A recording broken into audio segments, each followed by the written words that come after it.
This seminar today is being brought to you by Lesaff.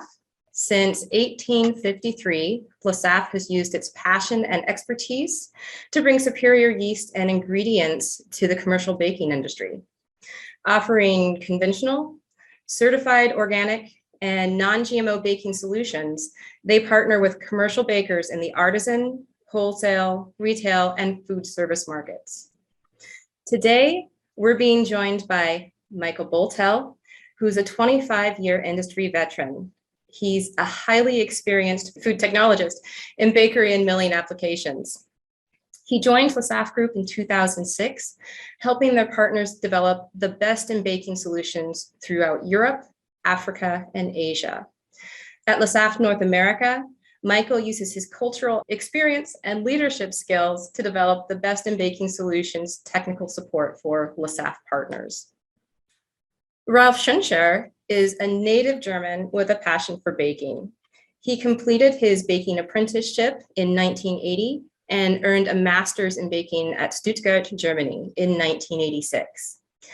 Ralf opened a bakery for a large German company in Toronto, Ontario, in Canada, and then gained further baking and sales experience with 3 additional companies before joining Lesaff in 2002. Now, he's the baking business development manager, providing custom baking solutions to the baking and pizza industry.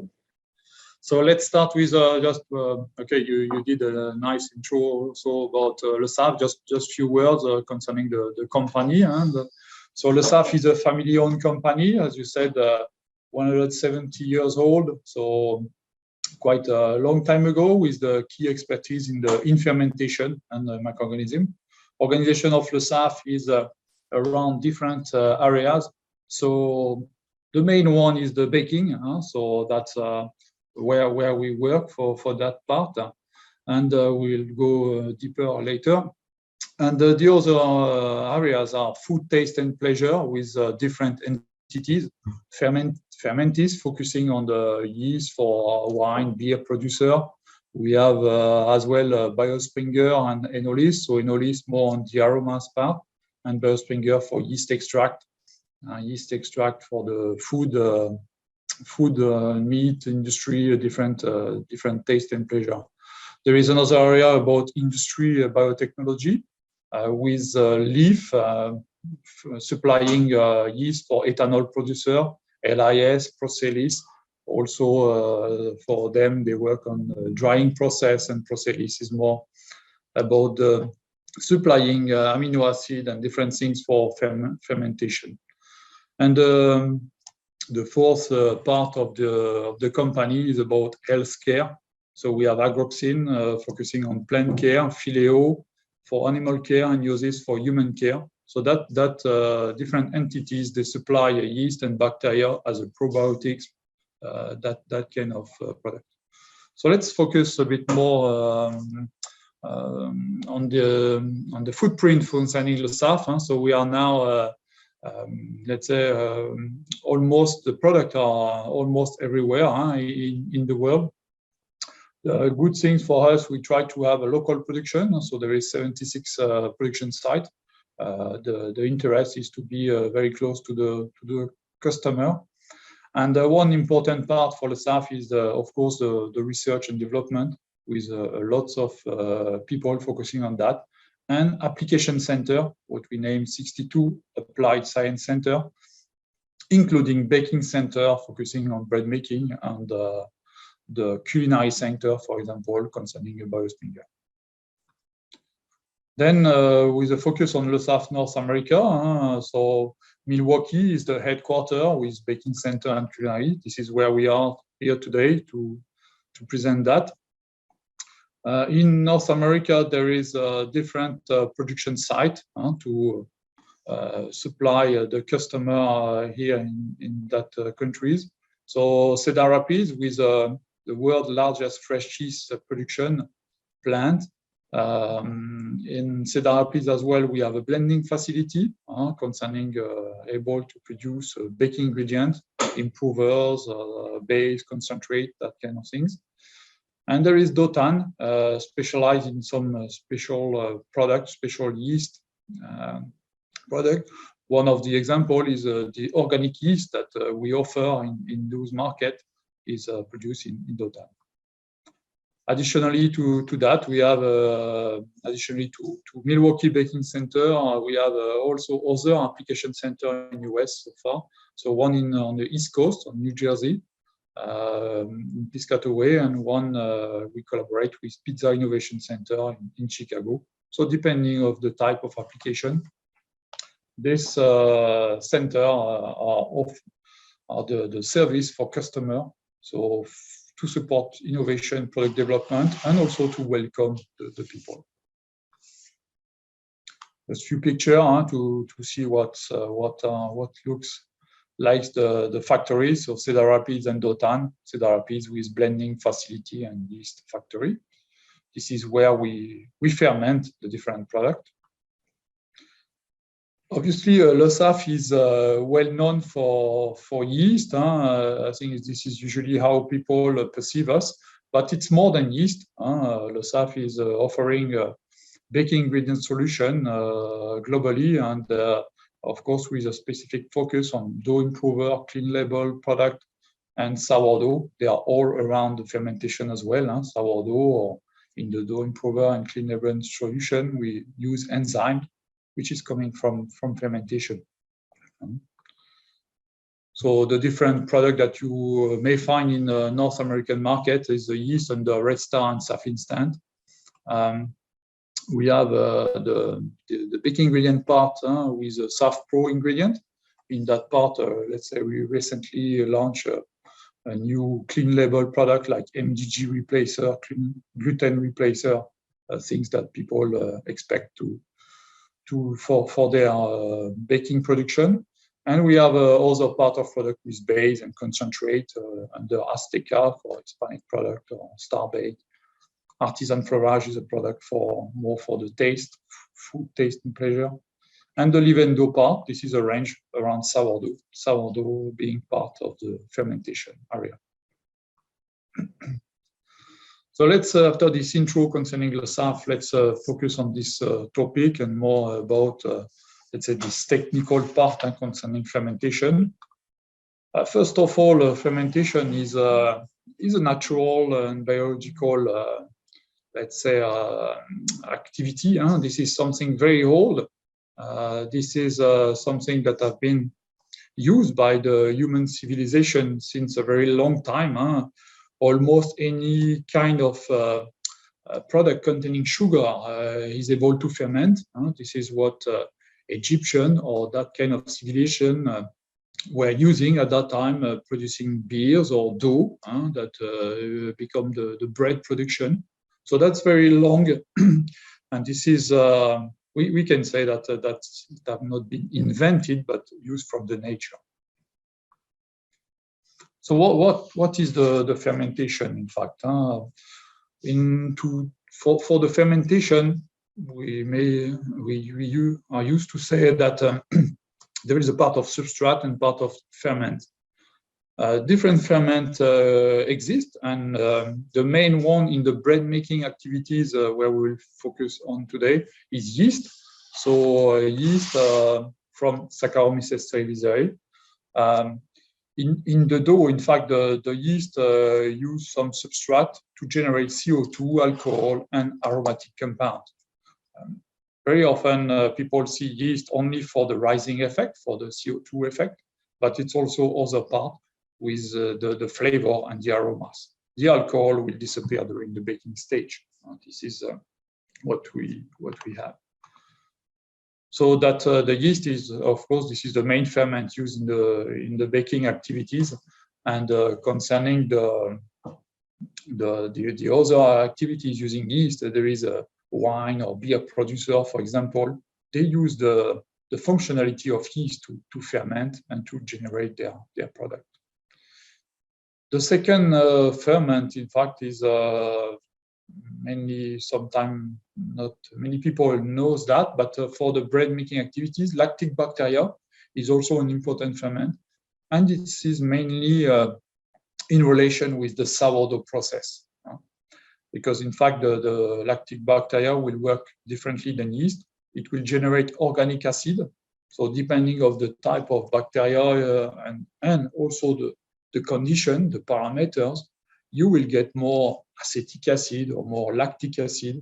So this is all that product will bring flavor and taste and flavor to the bread. It will bring also other functionality like preservative effect. And that lactic bacteria, for example, is also things used in the kimchi, for example, in Asia, or for the pickles. And this is the functionality also to bring a preservative effect for that kind of product from a veggie, regular veggie that cannot survive. The human people discover that with fermentation, you can keep it very, very long time.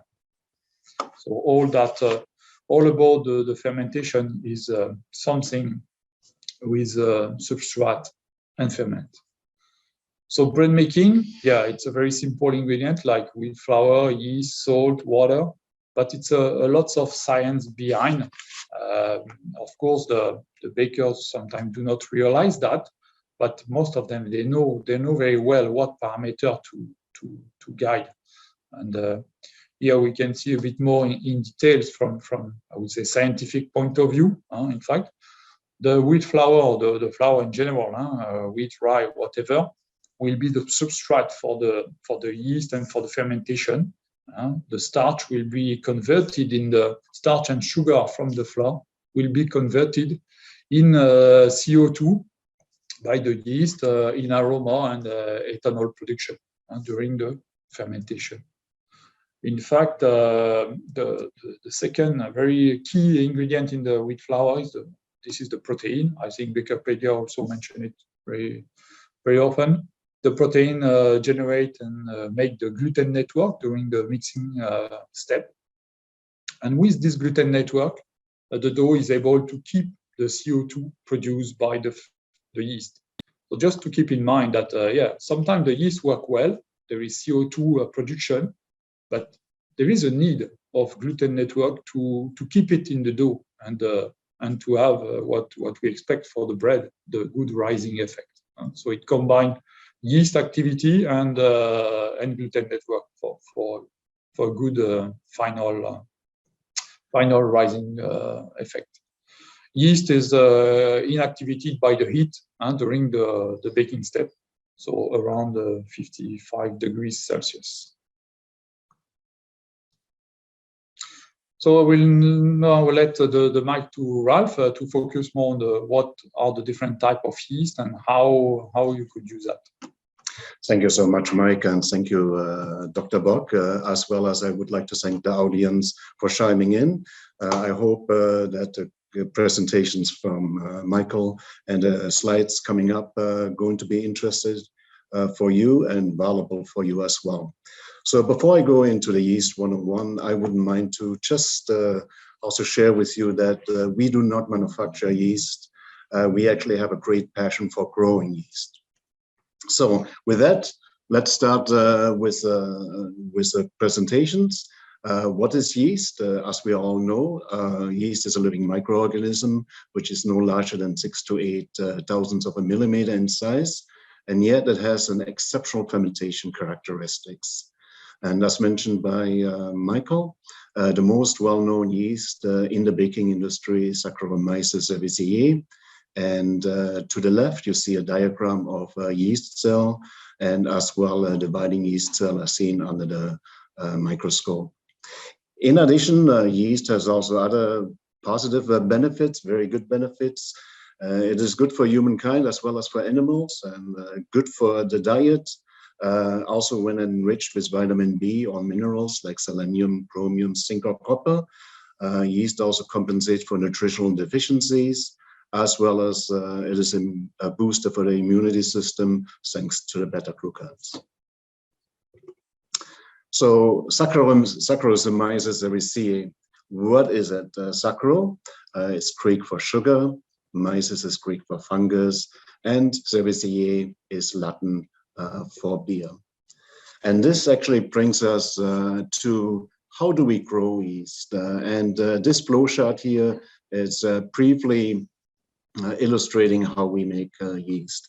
It really all begins in our laboratories, where we have very strict environment for our strains, which are kept. We call it a strain bank, and the yeast is being stored. The strains are being stored at -80 degrees Celsius, and an initial liquid culture is prepared in a tube, as you see there, and a few milligrams are transferred to a culture medium, and this is placed in the incubator at a favorable temperature as well as humidity.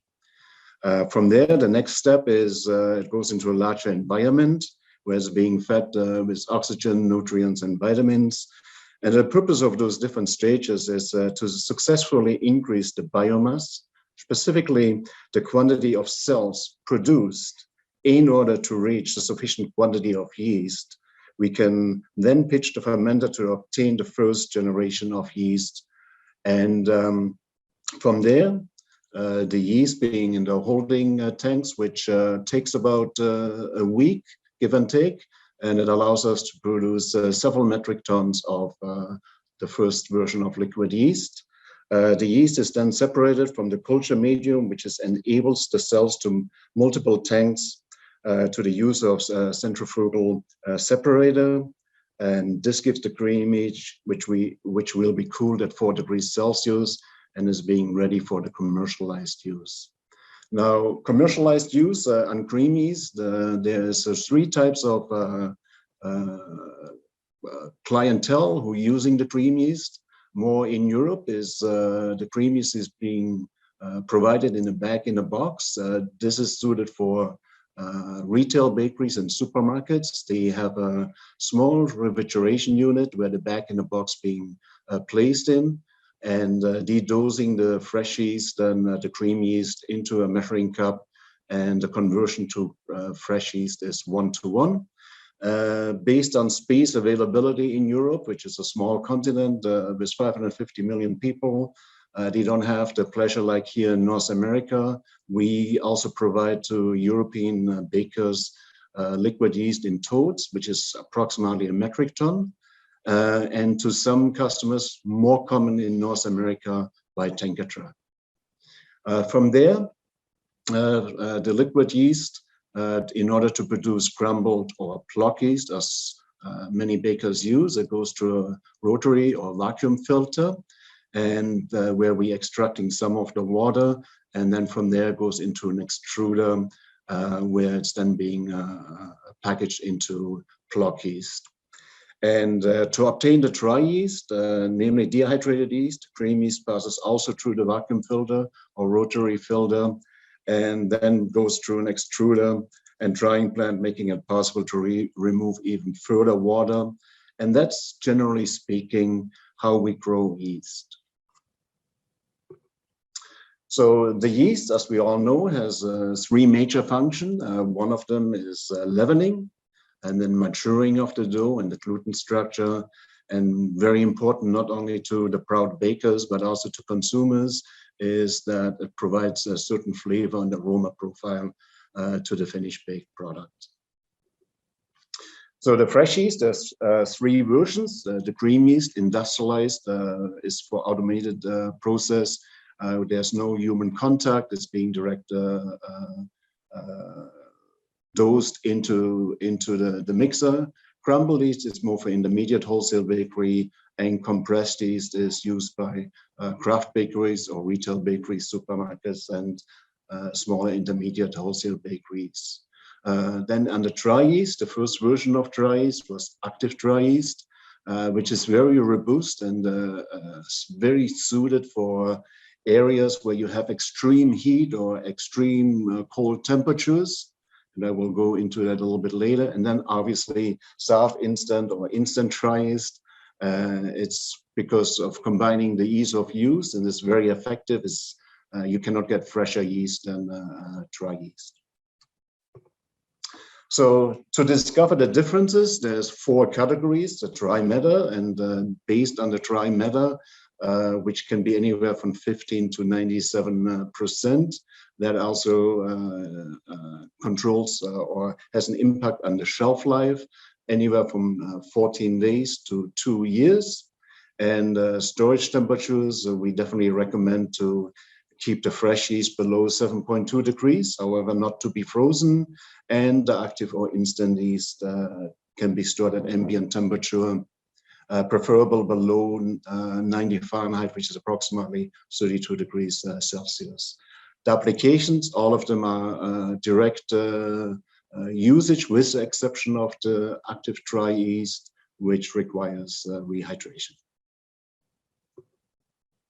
So let's go a little bit deeper into it, and I'm repeating myself a little bit. However, the cream yeast, the viscosity or consistency is similar to buttermilk, and the shelf life can be anywhere between 14 to 21 days. Again, it's the most common one for industrialized bakeries because it's automatic dosing, and those kind of customers using significant amount of yeast, and it's very easy to be used. It's very consistent, and again, the temperature should be below 7.2 degrees Celsius. And the minimum requirement for an account to use cream yeast is 20,000 pounds, which is approximately 9 tons. Crumbled yeast is also more suited for intermediate wholesale bakeries who using a minimum of 2,000 pounds a week. They opening up the bag and scoop out the yeast to measure the weight, and the shelf life is 21 days.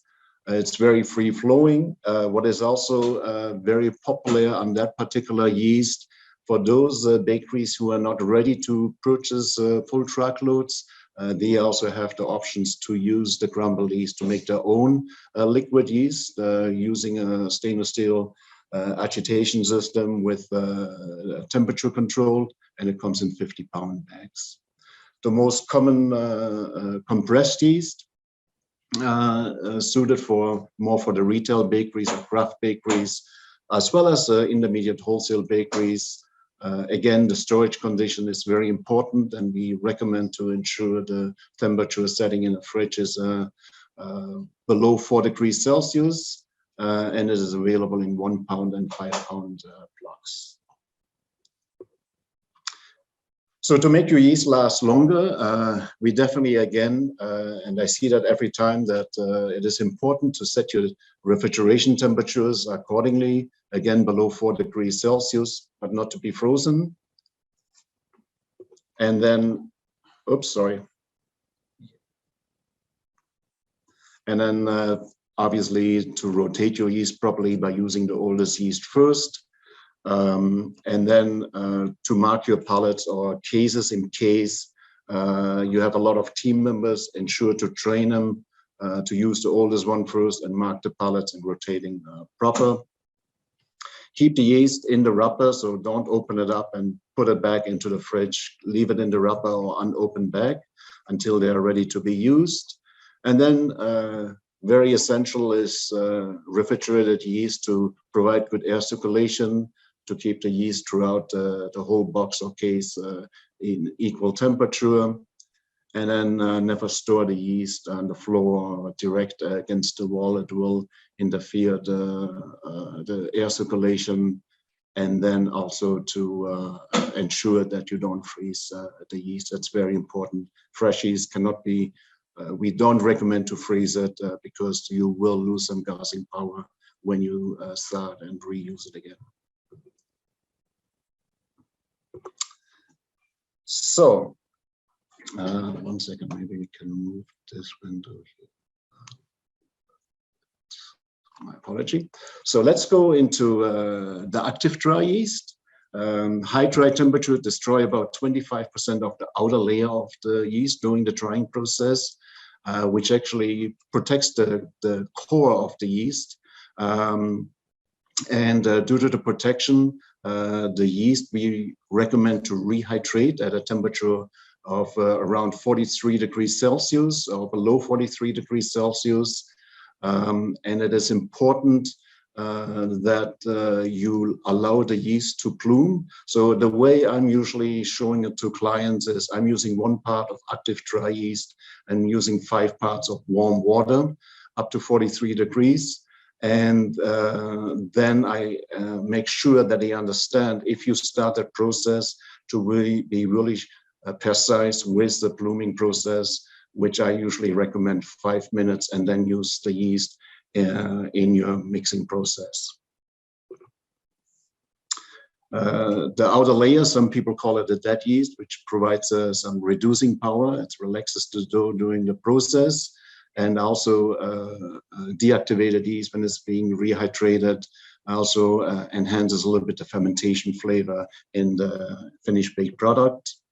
The product is shelf stable for 2 years, unopened, as long as the vacuum is fully intact, and stored at ambient temperature below 32 degrees Celsius. Once opened, we recommend to put it into an airtight container, and the suggested shelf life is 10 days refrigerated and 3 months frozen. So the same principle, similar, also applies to instant yeast. So compressed yeast that has been protected by a specific drying process. During the drying process, the small ridge-shaped yeast cells dry very quickly, allowing them to retain the activity at room temperature when stored in a vacuum-sealed bag. Instant yeast does not require to be rehydrated. It can be added directly with your dry ingredients and other ingredients you use for your dough. In terms of shelf-stable capabilities, it's the same as the Activedry yeast, 2 years unopened, as long as the vacuum pack is fully intact, and stored at ambient temperature. And also with a shelf life is the same. Again, we highly recommend to put it in an airtight container, especially when you have a small usage of the yeast, and the shelf life is 10 days refrigerated and 3 months frozen. So to keep the integrity of the yeast, so that you have the freshest, always check the dates, and I will show that later on the packaging, which is located on the back of the yeast. And should the pack be soft, for whatever reason, it does not happen often, but it can happen, we definitely encourage you not to use it, because we really don't know how long the packages was opened. And therefore it's not being suited for the production. Once opened, as mentioned in the previous slide, stored properly in order to get a right activity of the yeast. And in case you decide that you're considering using either fresh, instant, or active dry yeast, we have a great team of technical team members who would be happy to support you in answering questions. We also have a hotline, and we're providing, and we are very well known for our technical services. If that is of interest, please reach out to your regional sales team member from Lesaffre. They are very responsive and would be happy to help you as well. So here are the 3 types of instant yeast solutions we offer here. What is unique on them? Instant yeast is without any question the most consistent yeast on the market. The Lesaff Instant Red is suited for any type of dough, from lean doughs with 0% to sugar up to 12%, short fermentation time. This product is also available in organic version, and the applications is really on donuts, artisan breads, croissants, etc. We do not recommend to use it for frozen dough production. And the packaging is in 454 gram sachets in a box with 22.6 kilogram, and another alternative is 22 kilograms. The Lesaff Instant Gold is our osmotolerant yeast, and it's very suitable for those starting with 4 to up to 50% of sugar. And it's also suited for long fermentation when you place your doughs, let's say a brioche, overnight into refrigerated units. And again, it's for all types of sweet goods, and the product is available also in 454 grams, as well in 22.6 kilogram boxes. Lesaff Instant Premium is a little bit different, very unique, because it like Lesaff Instant Red, is suited for sugar for those with a sugar level up to 12%. What is the difference? It actually performs better in colder dough temperatures. Let's say if you're looking at dough temperatures of 20 degrees Celsius, even a little bit cooler, that's not really ideal for regular instant yeast like our Lesaff Instant Red. So you see faster activity with Lesaff Instant Premium, as well as you may reduce your proving time if you keep the same temperature by up to 30%. And it's very favorable in industrialized bakeries who have in areas where it's hard for logistics to bring in weekly fresh yeast, and can be used for pan breads, baguettes, etc. And it comes in 454 gram sachets as well as in 22.6 kilogram boxes. Active dry yeast, we mentioned, is a very robust yeast and is very tolerant to warmer temperatures. Based on the outer layer, which is destroyed, it actually provides better machinability and also provides you slightly enhanced flavor into your finished dough. The majority of customers we have here in the United States and Canada are actually pizza users, pizza producers, and also quite a bit in the B2C customers. So we offer this in 454 gram sachets, in 908 grams and 50-pound boxes. And then we're talking about a little bit the availability on our Red Star compressed yeast. Again, this is a yeast which can be used for any kind of application, very easy to use, comes in a cellophane wrapping either in 1 pound or 5 pound blocks. It's also available, and we are very proud of in an organic version. And as mentioned, is compatible in all baking processes, including frozen or freezer to oven production.